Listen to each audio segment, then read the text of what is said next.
Hello and welcome to Saki Tech. In today's video, I will do a comparison between the two rather similar Samsung tablets, the Samsung Galaxy Tab Pro 10.1 inches and the newer Samsung Galaxy Tab S 10.5 inches.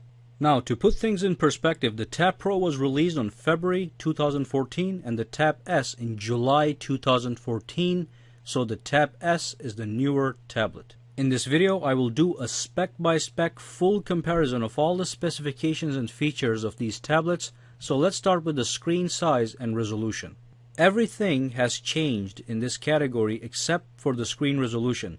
Both tablets come with 2560 by 1600 screen resolution, which is a fantastic resolution for a clear and crisp experience. Now the screen size of the Tab S, as you can tell, has been increased to 10.5 inches, whereas the screen size on the Pro is 10.1 inches, so you do get a little bit more real estate on the Tab S. Because the screen size has slightly increased, you do get a lower PPI of 287 on the S and 299 PPI on the Pro, which is pixel per inches. The Tab S also uses a better display technology called the Super AMOLED as opposed to the LCD display on the Tab Pro.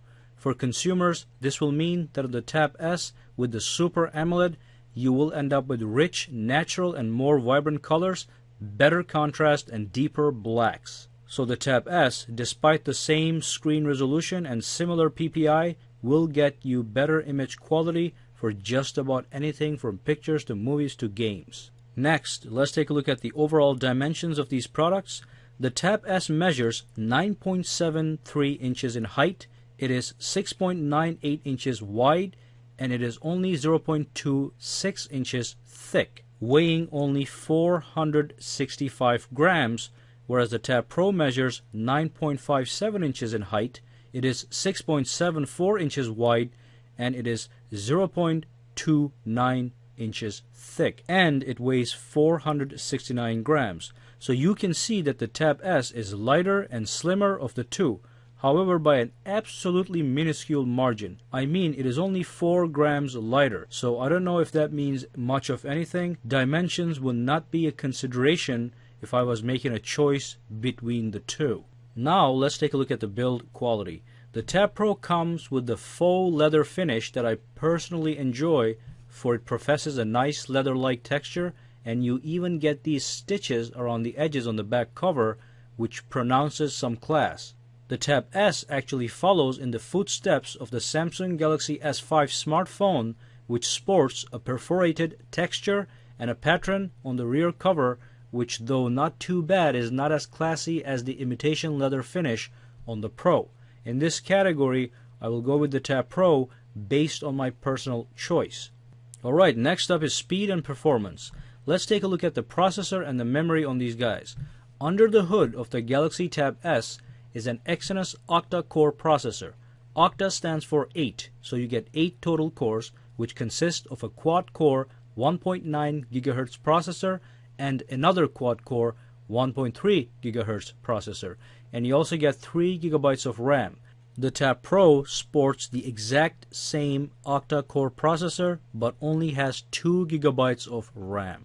What I will do is I will run a processor and memory benchmark at the end of this video, so we will hold off on making a decision right now on which one is faster until we examine the actual benchmarks. Next up, let's take a look at the camera. You get the same camera on both. The Tab Pro and Tab S both come with an 8 megapixel rear-facing camera with flash and also capable of recording at 1080p video, which is high definition.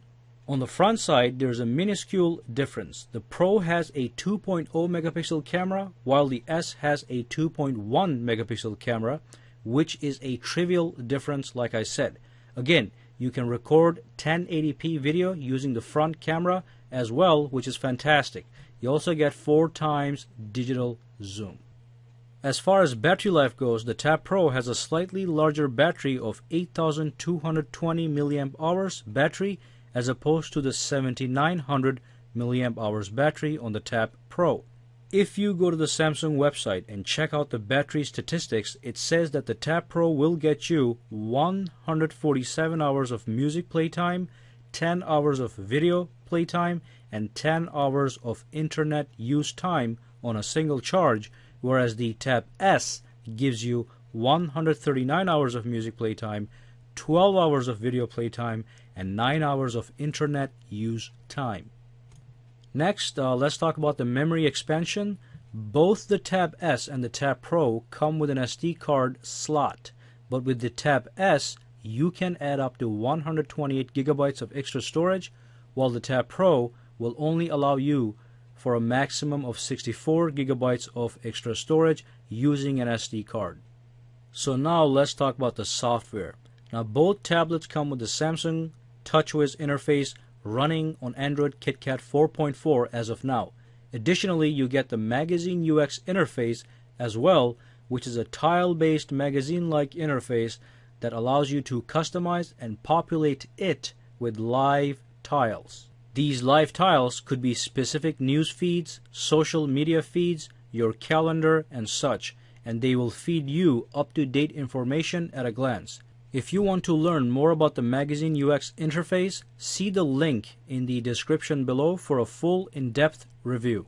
You also get some new features such as the Samsung Side Sync 3.0, which allows you to stream the entirety of your Samsung smartphone, such as an S5 or a Note 3, right on your tablet. For this to work, you have to install the Side Sync application from the Play Store, both on your smartphone and your tablet, and then you can stream your smartphone on your tablet. And one final remark on the software side is that both these tablets are quite fast and snappy with smooth overall operation and very, very little lag.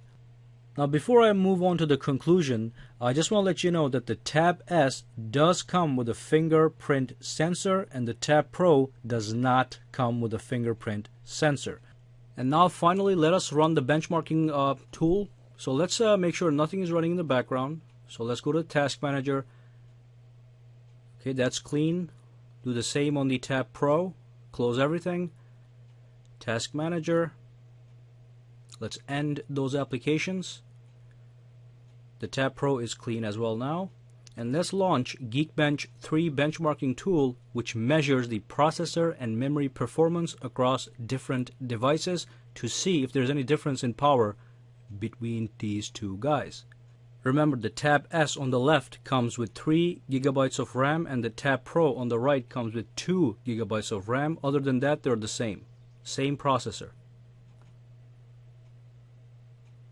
Alright, so the Tab S is done. Let's wait for the Pro, and there we go.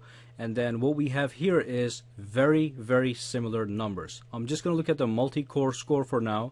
The 2771 multi-core score on the Tab S has a slight lead on the 2660 on the Tab Pro. So what we conclude here is that there is not a major difference in power, processing power.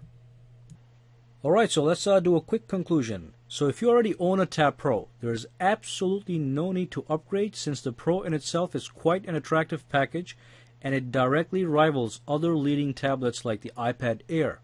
You still get a gorgeous high-resolution display, a slim and light package packed with power, only lacking a gig of RAM in comparison to the S. However, if you are trying to decide between the Tab Pro and the Tab S, go for the Tab S, but also be aware of the price difference. Going with the Tab S will be a little more costlier. Tab S starts at $499 for a 16 gigabyte model, whereas the Tab Pro starts at $399 for a 16 gigabyte model. That's a whole $100 less, so that might also be a deciding factor for you. And that would be the end of this comparison. If you have any questions or concerns, please throw them down at the comment section below or reach out to me on Facebook, Twitter, or Google+. Have a good day.